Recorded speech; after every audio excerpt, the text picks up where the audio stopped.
Oh, Monaco is back. Golf is back. 750 races for Williams. The Red Bull car is legal. And how do you like my cap? Eh? It's pretty cool. So listen, make sure that you come and join me at the Baron this coming Sunday, 4 ways for the F1 PitBox Monaco. And you can buy one of these. It's going to cost you one leopard. That little, 200 Rand. That's all it's going to cost. Always. And it's going to be amazing this coming Sunday. So I hope to see you there. And one of the big questions is not if, but when.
Yeah, and you know what? We've got the full team with us, Henk and Fritz and myself, Sasha Martiningo. The one thing I'm also going to do tonight is I'm going to have a little bit of a rant. So welcome to the F1 PitBox.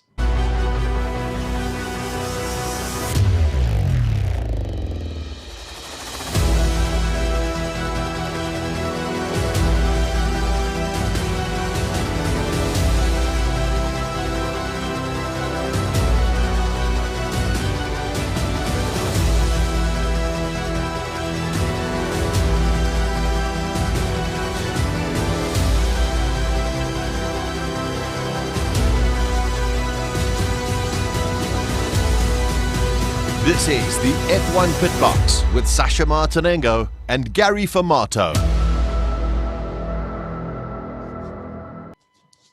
Oh, it is a very good evening. Thanks very much for joining me, whether you're watching on Facebook Live or whether you're watching on YouTube or whether or not, I don't know, you're doing some VPN, however those things work, something like that. It is Monaco.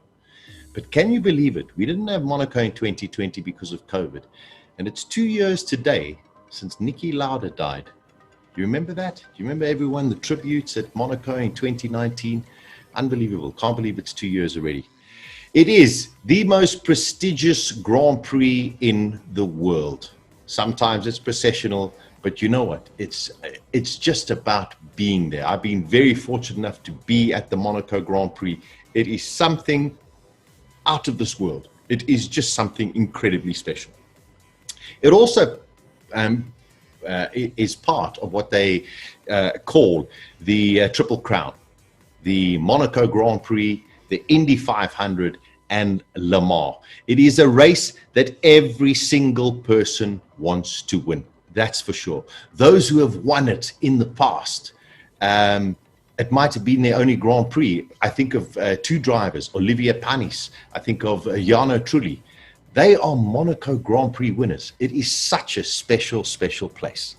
Now, before I get into the main news, the reason I love Formula One so much is because of the shenanigans that go on behind the scenes. Now, you and I get certain information, but we're not really entirely sure of exactly what goes on all of the time. But there are a couple of developments that have happened with these new rule changes now that have happened in 2021. And of course, in 2022, it's going to be completely different. We've got bendy wings from Red Bull. Red Bull gives you bendy wings.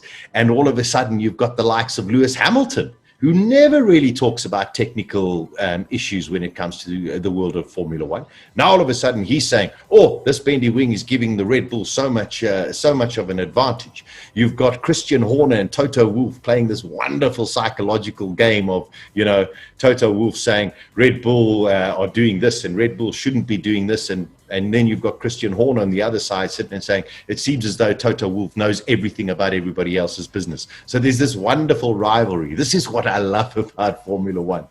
On top of that, you've now got other teams who are getting involved and saying, let these guys at the front really scrap it out. And you know what? There could be some great opportunities that could come up. Now, McLaren and Mercedes are both bickering about the bendy wings at the moment, saying they can't believe it's taking the FIA so long for them to get this new testing set up, and it's only going to happen at the French Grand Prix, which means that this weekend at Monaco, not really that effective because we don't really have high-speed straights. But Baku in Azerbaijan could well make a difference for the Red Bull.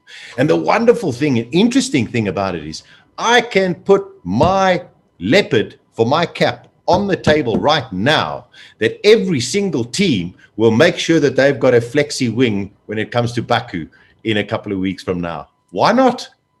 It's not been proven illegal, so might as well go for it. Everyone's going to have flexi wings. I can promise you that as well. That is the drama of Formula One that I love.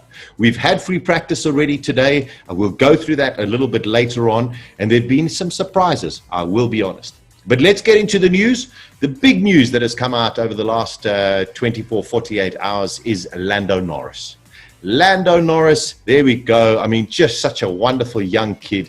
And he's just signed a multi-year contract with McLaren, which means his contract now extends until the end of 2023. And you sit and go, well, there must be a massive carrot. And yes, of course, money always plays a part, but there must be some massive carrot or something that Lando Norris is aware of, that he believes that McLaren is the team that is going to give him the opportunity to perhaps go and win a couple of races and perhaps even a world championship. Don't forget they've got Mercedes power, and we don't know what 2022 is going to bring us. But Lando Norris is now there for the next couple of seasons. Now, speaking of McLaren, what do you think of the one-off livery for this week's Grand Prix? There it is on your screen. Okay, it is the traditional colors of Gulf motor oil. Okay, it looks stunning. However, I've got to be honest. When I saw the cars on track today, it really does look quite exceptional. But if you were new to the world of Formula One, you wouldn't really know that those were the colors of Gulf oil. Okay, and that's my only little concern. I really regard the Gulf colors as being a Le Mans kind of a car as opposed to a Formula One kind of a car. But it does look quite spectacular. And I must just tell you, speaking of Gulf, I remember when I was at Le Castellet in Paul Ricard's circuit, and I actually bought myself a Gulf t-shirt, and I bought myself a pair of Steve McQueen racing boots. These are original replica Steve McQueen Chappelle racing boots, which I've actually just nice and leathered up today as well. So I love Gulf, but and I enjoy the fact that they're going for this iconic livery as a one-off for this Grand Prix. Well done to them. Let's hope. I don't know. Maybe other teams also look at this kind of a thing, but maybe I'm just being a little bit finicky. I think it's more of a Le Mans kind of a thing. They're apparently going to run it at Indy as well. Now, I'm not easily offended, so you can have a go at me. And the reason I bring that up is because a little bit later, I'm going to have a little bit of a rant. Now, the Red Bull car is legal. It is legal. Okay. However, Red Bull gives you bendy wings, and this is what it's all about. Although this has actually got nothing to do with the wings.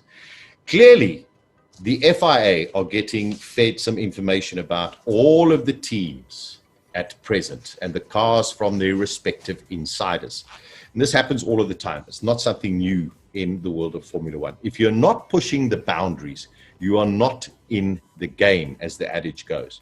But what I'm actually talking about is this.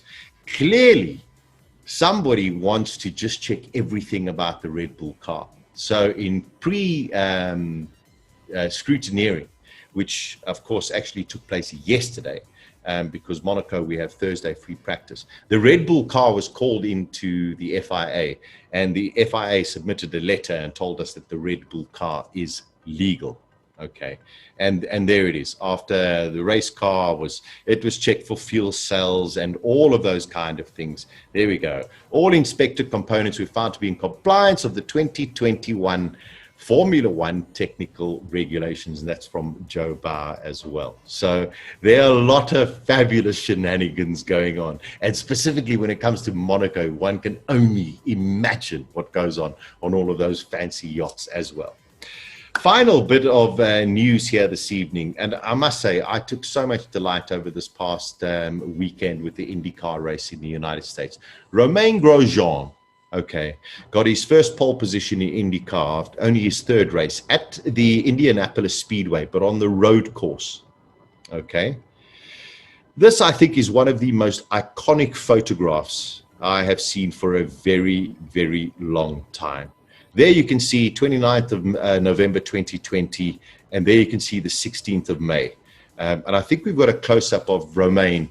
There we go. You can see how scarred his hand is, his left hand, and how lucky he was from that accident that he had in Bahrain last year. He finished second in the race. He could well have won it, and I think it's just a lack of understanding how IndyCar works. But I tell you, Romain Grosjean is definitely somebody to be heralded over the past weekend at IndyCar.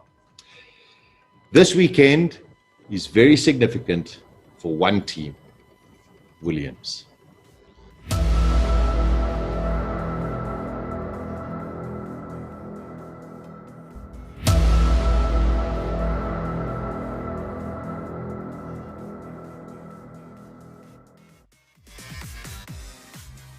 I know it was very, very quick. It is one of the most iconic and respected teams in the world of Formula One. Admittedly, the last 10, 14 years have been very, very lean. In the 2000s, they were thereabouts with the likes of Ralf Schumacher and Juan Pablo Montoya. But what Williams have achieved, their first race was in 1977. They're still going. And although the team has been sold and the Williams family are no longer in operation of the team, one has got to respect what this team has actually achieved and done over the years. It's just quite unbelievable. Just to let you know, they've had 7 world champions over the years. The last one was Jacques Villeneuve back in 1997. Before that, of course, we had Damon Hill, we had Nigel Mansell, we've had Alain Prost, we've had Piquet, we've had Keke Rosberg, and also we've had Alan Jones. So I mean, it's just, you know what, be respectful for a team like Williams. We know that they are really, really still battling, but they are iconic, and they are the second oldest team in Formula One after Ferrari. So congratulations to Williams, and let's hope you have a wonderful Monaco Grand Prix. Now, coming up, I'm gonna have a bit of a rant.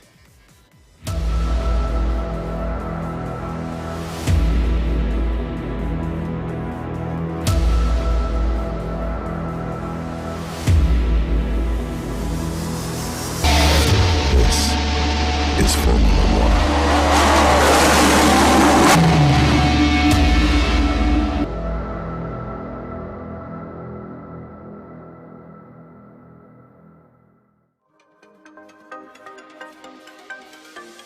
Okay, just like you, and I've written this down, you know, so I don't get sidetracked. I am emotional and I'm passionate about Formula One. Actually, I follow all sports and I watch a lot of sport.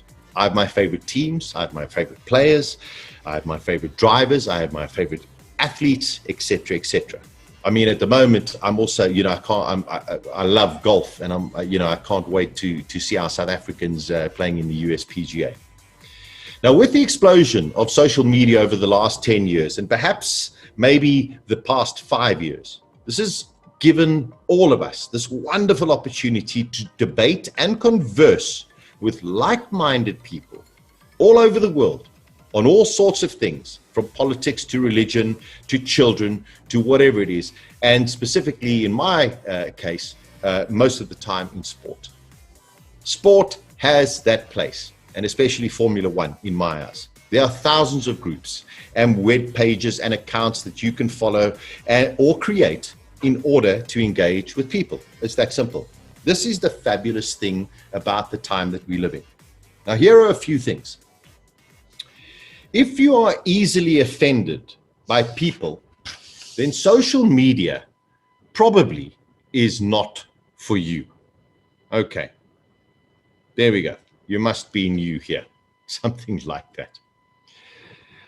I am all for freedom of speech. You have every right to express your thoughts and your opinions. I have the same, and I encourage it. And if I don't feel like engaging, I won't. And there are millions of new Formula One fans every year. Some know very little about the sport and want to learn. Help them, as opposed to ridiculing them. I'm not saying you do, but rather encourage than destroy. If you don't agree with something, then discuss it. It's that simple. Just because you're offended doesn't mean that you are right. Okay. Every single day, there are Formula One memes made about drivers, teams, incidents. Most of them are hilarious. They really are. And I mean, if there's one person who's getting a lot of memes made about him at the moment, it's Nikita Mazepin. The people who take memes seriously are the same people who like to think that a stripper likes them. It's that simple. Now, I'm sure we agree to this point. If not, it doesn't matter. I'll engage or disengage, as is my right, but there is a line. And this is where I draw the line. I came across this the other day and I responded. When a person wishes harm on someone else, I don't get offended. I get upset. I get angry. This is what I saw that made me angry. This is a keyboard warrior, or rather I would say a keyboard wanker, to sit there and say my prediction for the Monaco Grand Prix, red flag, season suspended, Mazepin dies in a crash. I blocked out the person's name because, number one, I couldn't care who he is anymore. But he went on, I said, that's disgusting, you piece of rubbish. And he went on to say, I'm sure that the world will miss a sexual harasser grabbing to douchebag, but don't worry, probably won't happen. Guy was trying to justify what he actually said. When a person takes that stance where you wish harm on somebody else, I find that disgusting. And I think that is where I draw the line when it comes to engaging with people. I'm prepared to argue, I'm prepared to discuss, I'm prepared to debate with you on anything when it comes to the world of motorsport. And maybe we won't agree, and maybe we will fight, and maybe we will sit and call each other names. That's fine, no problem. But to sit there and go there and wish harm on somebody, whether it's a sports person or just another person, I find disgusting. So there we go. Rant over. Let's go racing.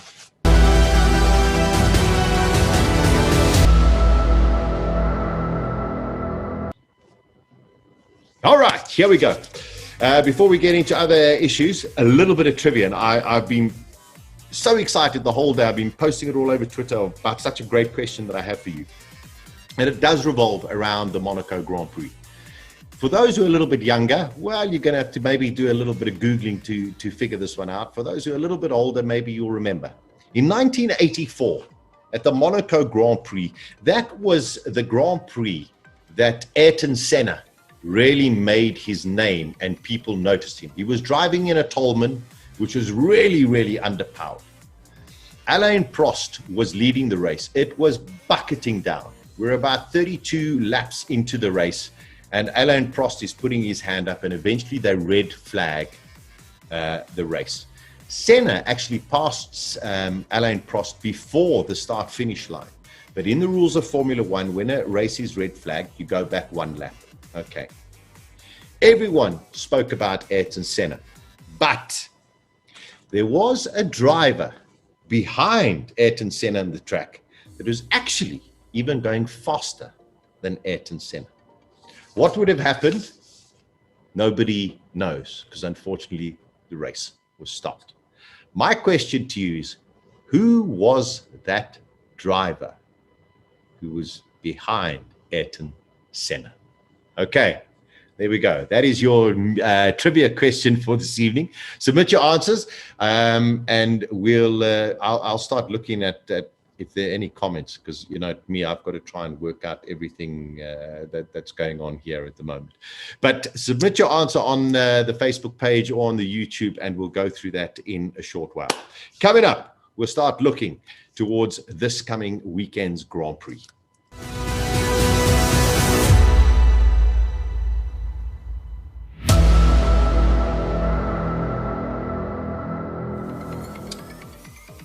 Okay, earlier on today, as is traditional in Monaco, the free practice takes place on a Thursday as opposed to a Friday. And there's a lot of debate and a lot of myth as to why this actually happens. And most of it actually revolves around Prince Rainier, who liked to have lunch on a Friday at a specific restaurant and didn't like to have to be disturbed by the noise. But there are a whole lot of other things. People say it's a banking holiday and a whole lot of other things as well. Anyway, forever it has happened that that the Monaco free practice happens on a Thursday and a Friday. So let's have a look what happened in free practice 1 today. Sergio Perez for Red Bull was the fastest driver. As you can see, right at the bottom of the sheet, Charles Leclerc. Now, there are a couple of things about Charles Leclerc when it comes to Monaco. And don't forget, he is a Monegasque. He is from Monaco. Went out there, posted the fastest lap, and then all of a sudden had a gearbox problem and sat out the rest of the session. But Carlos Sainz, you can see right up there, ahead of Max Verstappen, Pierre Gasly, Lewis Hamilton. It is first free practice. You don't know what you can really read into it too much. You've got Yuki Tsunoda up there in 9th position in first free practice. And also, don't forget, here is a guy who's never driven around the track of Monaco in any kind of a car. So it's a little bit confusing. But at the front there, you've got to say Sergio Perez looking pretty good. So, Red Bull carrying on with the kind of form that we have been expecting this year. However, I must agree with what Max Verstappen said the other day. Well, he said, and I quoted ad verbatim, where he basically sat and said, listen, you know what, Mercedes are always saying that we are the faster car, we are the faster car, we are the better car, etc. And then all of a sudden, they're the ones who are winning all of the races. So be cautious as to what you actually believe and listen that comes out of Mercedes. But that's a little bit tongue-in-cheek as well. Now, second free practice, however, was a lot more interesting. In first free practice, also Alonso crashed into the wall, by the way. Look at this now in second free practice. You could see all of a sudden the two Ferraris incredibly fast and close to 4/10 ahead of the likes of Lewis Hamilton and Max Verstappen. You sit and think, wow, where did this come from? I'll talk about that in a short while. I just want to go through a couple of interesting drivers. Antonio Giovinazzi down there in 9th place, and while Fritz goes through it, Vettel quicker than Stroll in both of the sessions as well. And And then a couple of, well, I suppose disappointments in a way. One was Daniel Ricciardo for McLaren. Don't forget, he's won here at Monaco, and he's actually the most points he's ever scored have been at the Monaco Grand Prix. So he's got a little bit of work to do. But if you look there in 16th and 17th, you've got George Russell just ahead of Nicholas Latifi. Now, most of the time, we always have so much praise for George Russell, and we don't really think too much of Nicholas Latifi. I just want to say, watching the session today, it took George Russell 5 laps to eventually beat Nicholas Latifi. So I just say, I know it's only a free practice session, but well done to Latifi. Also, got to say, well done, Nikita Mazepin. His teammate, Mick Schumacher, hit the wall up at the casino where Nigel Mansell had that massive crash years and years ago in his Lotus. But Nikita Mazepin, faster than Mick Schumacher, which is quite interesting. You'll see Yuki Tsunoda at the bottom of the timesheets. Unfortunately, he hit the wall, and things didn't work out too well for him, where unfortunately that was the end of his session as well. Now, before we go into anything further, because there is the if, but not the if, but when coming up in a short while.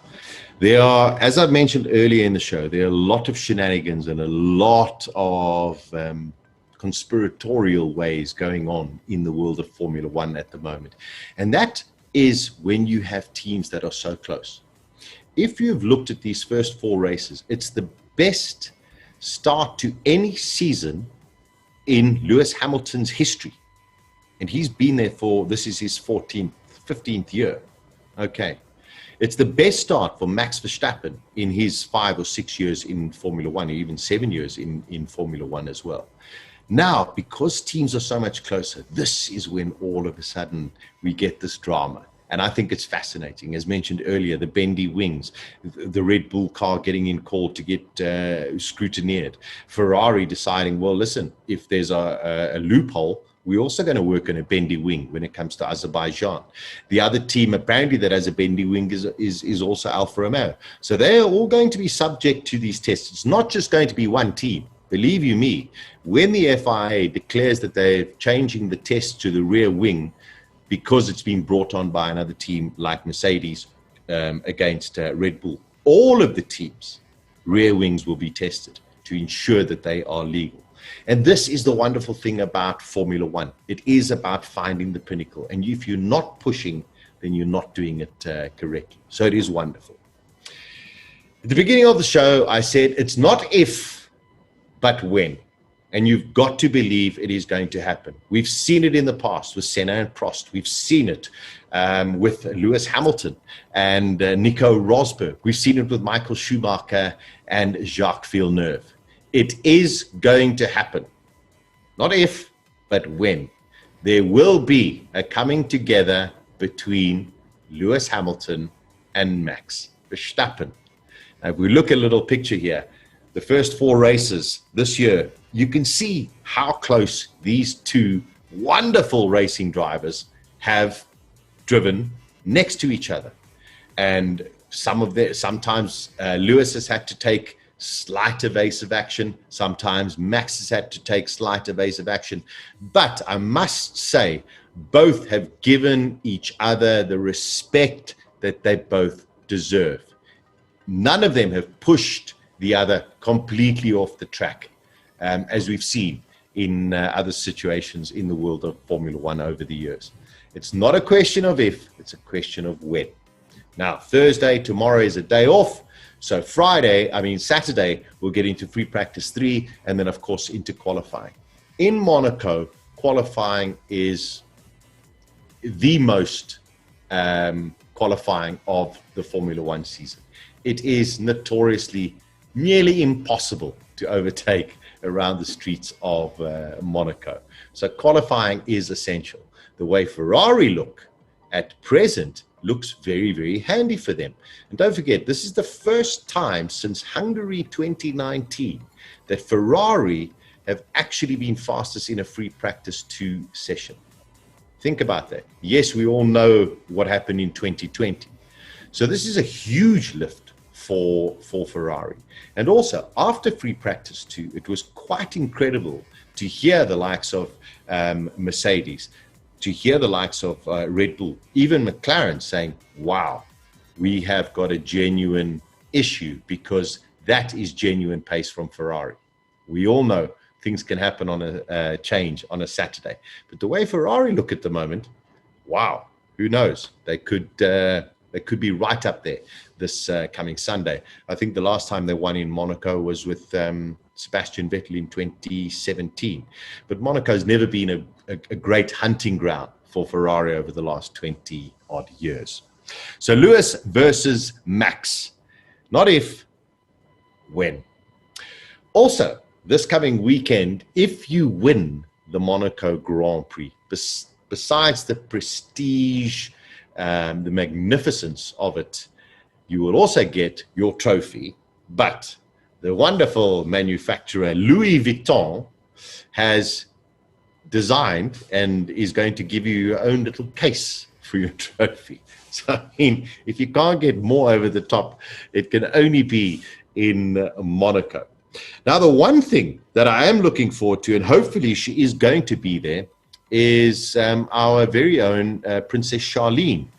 Princess Charlene of Monaco is doing an incredible job for the rhinos of Africa, and specifically here in South Africa as well. So I assume she will be at the Monaco Grand Prix this weekend as well.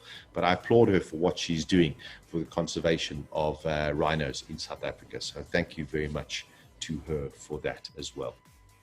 All right, let's have a look at what the Monaco circuit is all about. They were already in the 1-minute 11s today. There it is. It is the iconic circuit. It's got some of the most just wonderful names, the Mirabeau going into the Lowe's hairpin, Saint-Devote.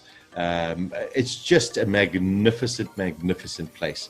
There are those who hate it. There are those who love it. But when you watch it on television, or you watch it when you're actually there, when you see the speeds that these cars get up to and how they manage to stay not in the walls, is quite remarkable. However, the chances of a safety car during this Grand Prix are up to at least 60 or 70%. So we could well see it. Tire-wise, we've got the softest of the softs, the softest of the mediums, and the softest of the hards. If that makes any sense to you whatsoever, I wish Pirelli would just go back to where it was. But it's the softest compound of each of the compounds, if that makes any sense to you as well. So it is going to be something quite extraordinary. And as I mentioned, there's a very, very high chance that we could have a safety car there as well. Now, I want to go and see if I can see any of the comments here. Maybe I can get Fritz to help me with some of the comments, because I'm battling to find comments over here. But I shall try a little harder. Hold on a second. I will work it out.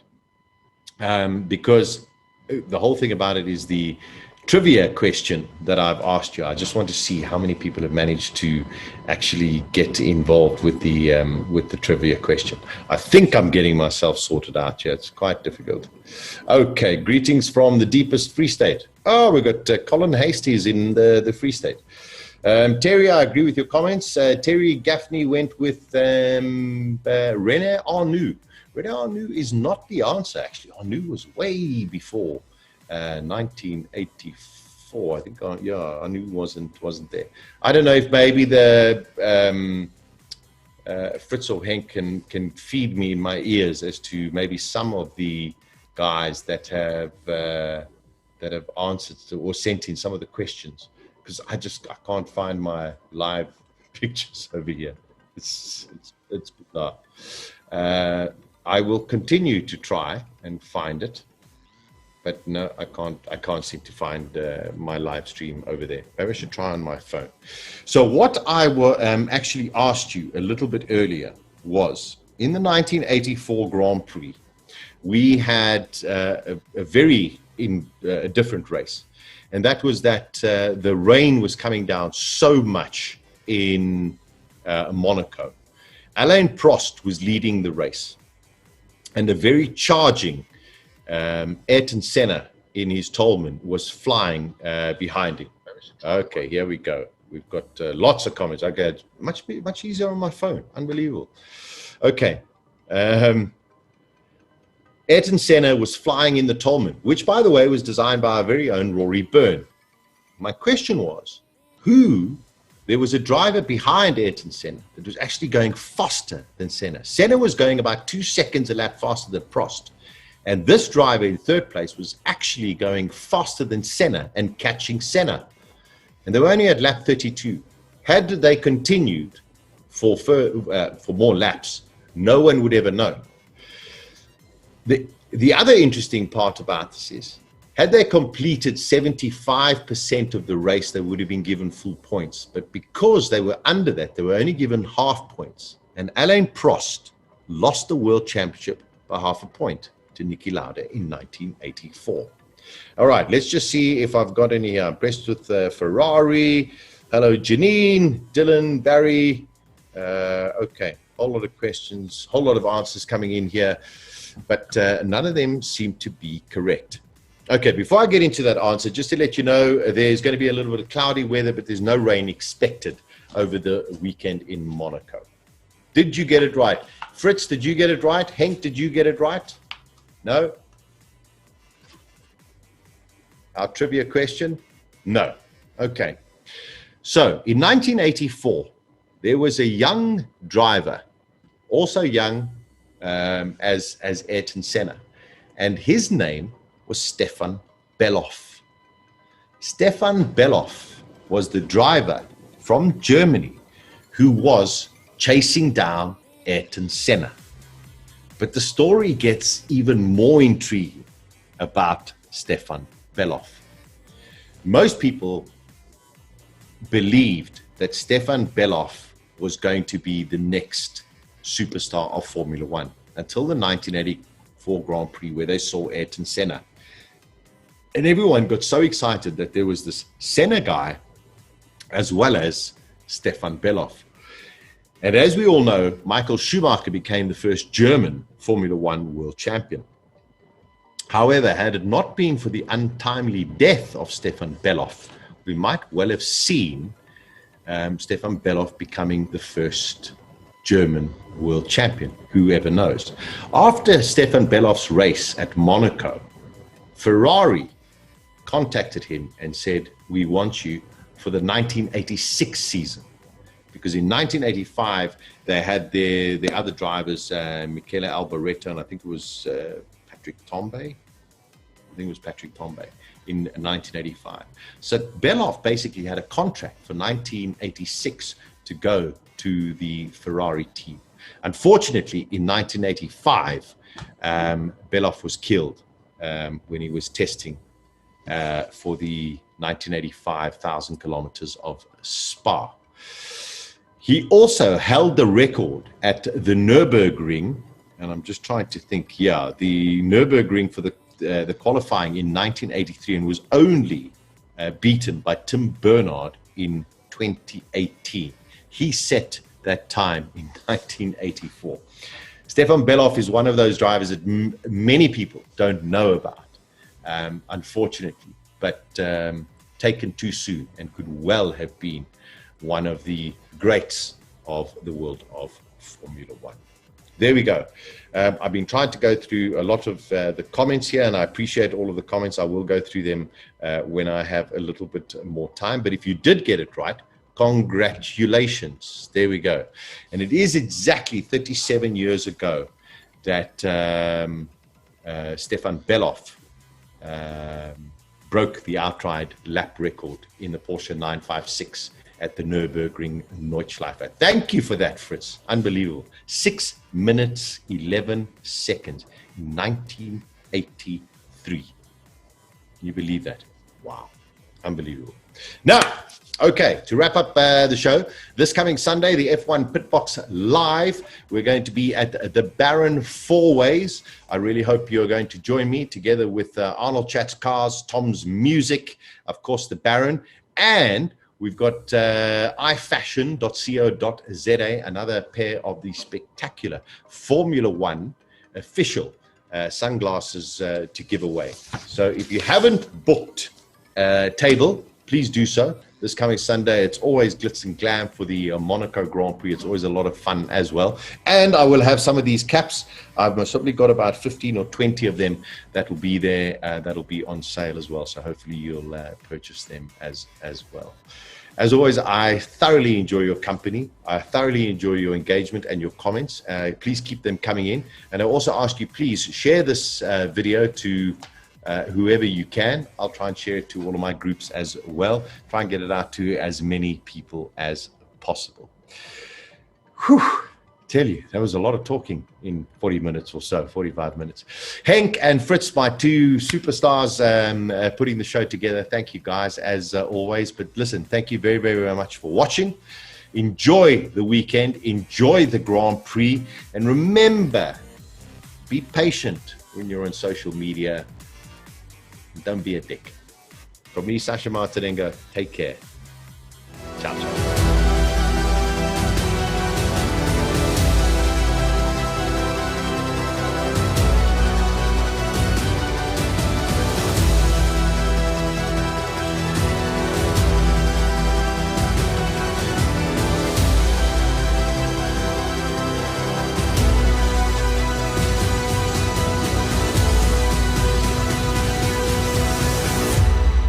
This is the F1 PitBox.